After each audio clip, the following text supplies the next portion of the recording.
Welcome to our channel. Today we how to activate Xero bank rules for clean reconciliations, full guide step by step clearly.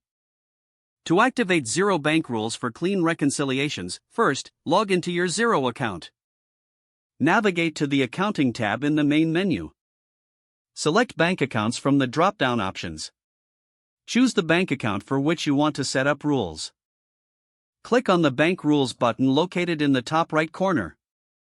Select Create Rule to begin setting up a new bank rule. Decide whether the rule will be for a spend or receive money transaction. Name your rule in a clear and descriptive manner. Set the condition for the rule by selecting criteria from the drop-down menu. For example, you might choose description contains to target specific transactions.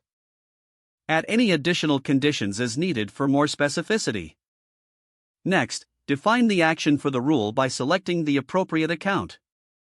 You can also assign tracking categories if relevant to your business. Complete any other required fields such as tax rates. To preview your rule, click on the Test Rule button to review potential matches. Make adjustments as necessary based on the test results.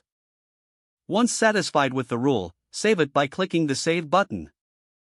Repeat the process for any additional rules you wish to create.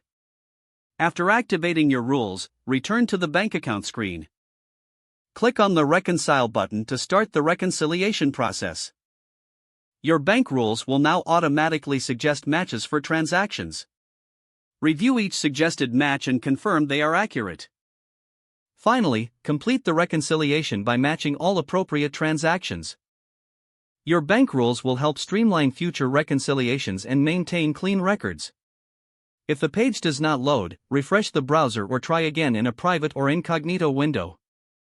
Make sure you are using the correct email address, then retype it carefully to avoid small typos. If your password is not accepted, use the reset option and create a new strong password you can remember.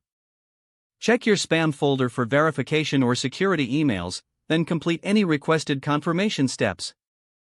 Don't forget to like this video and subscribe to our channel for more step-by-step tech guides.